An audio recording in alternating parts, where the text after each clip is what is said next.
Selamat pagi pemirsa, Anda menyaksikan kabar khusus sidang perdana Barada Richard Eliezer. Dan kita masih terhubung bersama dengan Profesor Gayus Lumbun. Selamat pagi, Prof. Gayus Selamat masih pagi. di sana ya? Ya. Baik, Prof. Gayus, Ya, masih. ada tadi seperti yang dijelaskan oleh Prof, alibi yang melakukan penembakan adalah Richard Eliezer. Sementara Sambo hanya memerintahkan hajar Chad. Kemudian melakukan pembunuhan secara spontan karena emosi seorang suami yang melihat istrinya mendapatkan perlakuan kekerasan seksual begitu. Apakah upaya ini adalah untuk menghindari dari ancaman pasal 340 dari pihak kuasa hukum ini? Anda lihat adalah sebuah perjalanan dakwaan yang biasa begitu, Prof. Gayus? Ya, tujuannya itu, oleh karena itu kemarin juga disebutkan berkali-kali oleh dalam dakwaan itu adanya sesuatu rekayasa di sini disebut sebagai strategi. Di dakwaan itu disebutkan hal-hal yang menyangkut banyaknya menyusun strategi dan ini diungkapkan.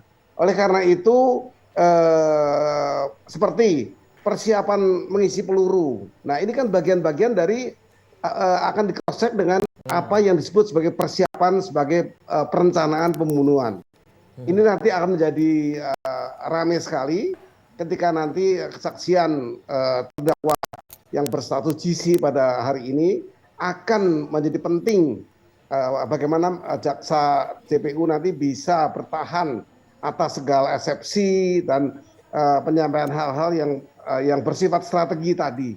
Nah, kata-kata strategi diungkapkan kemarin di semua dakwaan. Artinya memang mengarah kepada 340 KUHP yang mengarahkan satu pembunuhan berencana juga berlapis atau bisa diganti, bukan berlapis ya, berganti subsidiar menjadi 388 yang dengan sengaja menghilangkan nyawa orang. Nah, ini memang kaitan-kaitan dengan apa nanti yang akan kita bisa lihat bersama-sama di masyarakat terbangun keadilan sosial dan banyak ahli-ahli hukum juga menyaksikan hari ini.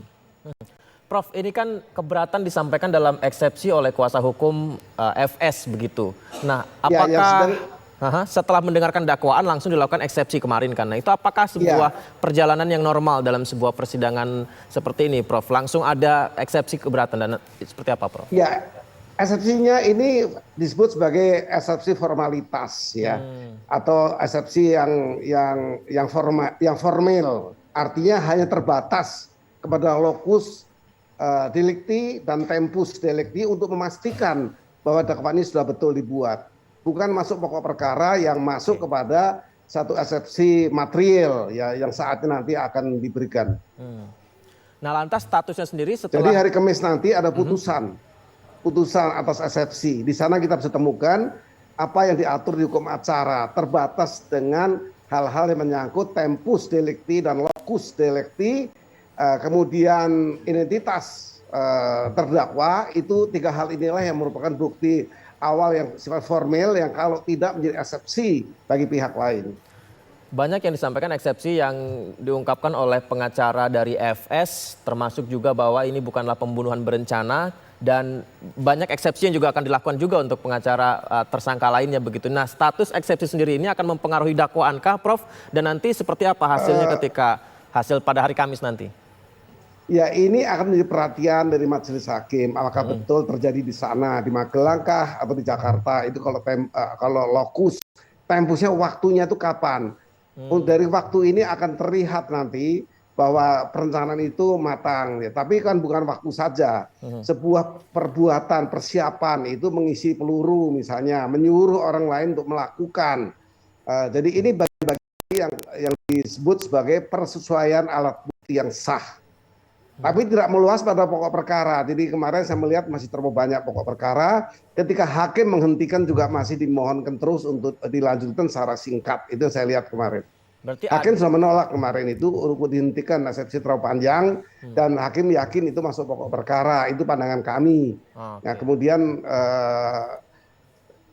memohon bagi penasihat hukum terdakwa untuk diberi kesempatan tetap mengeksepsi dengan singkat-singkat saja. Nah, mungkin hakim memberi kelonggaran itu, tetapi hari Kamis jadi sangat singkat juga, hakim akan memutuskan. Jadi lusa itu sudah diputuskan oleh hakim semua eksepsi yang ada. Bahkan ada eksepsi yang dimintakan untuk seminggu, ditolak juga oleh hakim. Artinya apa? Hakim sangat sadar bahwa yang dieksepsi hanyalah tempus, lokus, dan identitas. Prof, keberatan yang disampaikan kuasa hukum dari Verdi Sambo serta Putri Candrawati ada satu hal yang sama karena JPO hanya menggunakan pertimbangan dari dari sudut pandang Baradae saja begitu. Tapi sebelum kita bahas terlebih dahulu, Prof, ini di layar kaca kita ini, Prof, kalau Profesor juga bisa melihat dan juga pemirsa ya, ternyata Barada Richard Eliezer ini sudah tiba di Pengadilan Negeri Jakarta Selatan. Ada yang membuka pintu di sana, Prof. Kita lihat saat ini. Ya. Ini tepat di halaman depan Pengadilan Negeri Jakarta Selatan. Cukup lancar ya. Tadi dikabarkan oleh Kani, rekan kami di Bareskrim. Selang beberapa menit saja ini kita saksikan. Ya, nampaknya sudah terlihat di sana. Ya baik, karena Baradae ini mendapat sambutan baik dari masyarakat dengan kita melihat bunga-bunga yang dipasang di pengadilan, di halaman pengadilan. Artinya ini memang mendapat dukungan yang publik yang sangat tinggi dan harapan akan menceritakan yang sebenarnya. Betul, Prof. Kita lihat juga berani menyampaikan maksudnya. Ini menjadi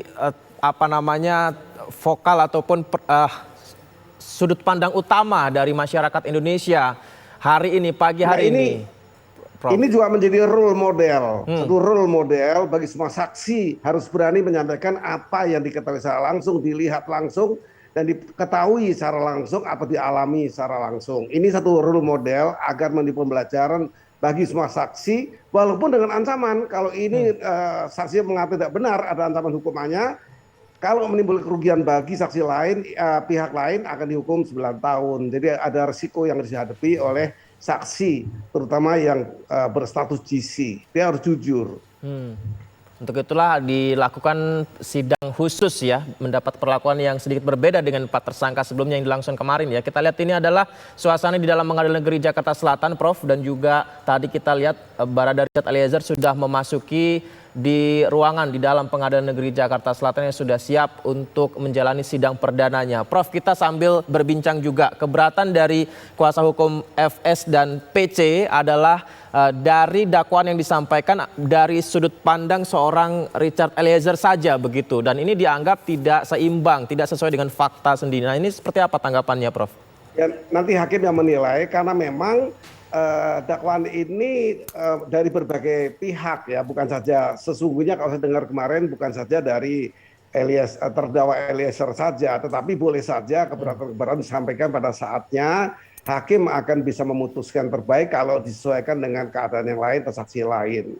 Jadi keberatan kemarin, tapi kalau khusus keberatan dari Putri itu hal yang normal karena beliau tidak paham tentang hukum, orang yang tidak pernah berkaitan dengan hukum, maka dia menyerahkan kepada penasihat hukumnya. Ini langkah yang tepat dan ini tidak perlu diperkuatkan dalam bentuk apapun karena yang bersangkutan menyerahkan kepada penasihat hukumnya. Itu langkah yang tepat untuk sebuah proses hukum.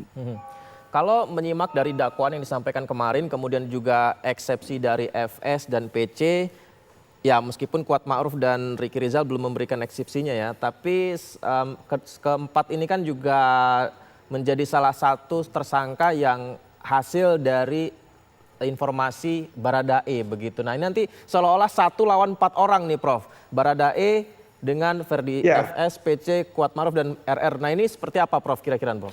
Ya belum tentu 1 lawan 4, mungkin dari yang 3 lainnya, yang 4 lainnya itu mempunyai kesaksian sama yang kita lihat pada saat saksian, yaitu agenda ke-4 itu. Ini sidang ini mempunyai 10 agenda dan ke-11 adalah putusan.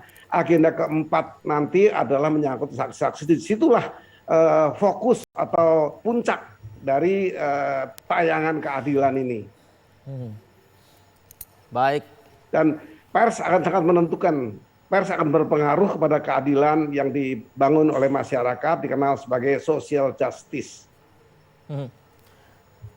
Kalau tadi disampaikan pers menjadi sangat berguna ya dalam hal ini. Nah, porsi yang menurut Prof bisa memberikan sebuah bentuk dukungan ataupun juga keterlibatan untuk hal ini seperti apa, Prof, sebenarnya diinginkan, Prof? Ya tentunya pers mendukung ya apa itu social justice atau keadilan sosial dengan menayangkan secara utuh. Artinya semua event secara utuh ditayangkan sehingga publik menilai sendiri, tidak sepenggal-sepenggal. Ini satu bagus, TV One dan yang lain ini memang memberi contoh yang baik sehingga tayangan lengkap sekali. Kami mengikuti dengan baik dari kemarin, masyarakat juga demikian, terutama ahli hukum yang tidak mau bersuara tapi menyimak dengan baik sehingga keadilannya akan nampak. Tapi melalui kesempatan ini saya katakan bahwa dakwaan ini adalah satu dakwaan yang merupakan rumusan dari penyidik kepada jaksa dan kepada JPU sudah sangat memenuhi kelengkapan yang diartikan oleh KUHAP. Saya akan mengatakan seperti itu. Mudah-mudahan langkah ini terus berjalan secara berkesinambungan dalam sebuah tingkatan proses di pengadilan, sehingga putusannya pun akan menjadi putusan yang baik. Baik, terima kasih Prof. Gayus. Salah satu hal yang juga sebagai media kami berterima kasih kepada tokoh-tokoh, salah satunya Prof. Gayus Lumbun ini yang juga memberikan waktunya ya Prof untuk berbicara bersama di sini dan juga membagikan wawasannya begitu. Terima kasih Prof, selamat pagi. Terima kasih, saya mohon diri. Siap. Karena ada keperluan lain. Terima kasih. Selamat bertugas. Terima kasih Prof. Gayus Lumbun. Pemirsa, kita simpulkan bahwa banyak hal yang akan bisa didapatkan dari sidang perdana Barada Richard Eliezer hari ini, termasuk informasi dakwaan dan juga eksepsi yang akan diungkapkan nanti pemirsa. Tetap di Kabar Khusus, kami segera kembali.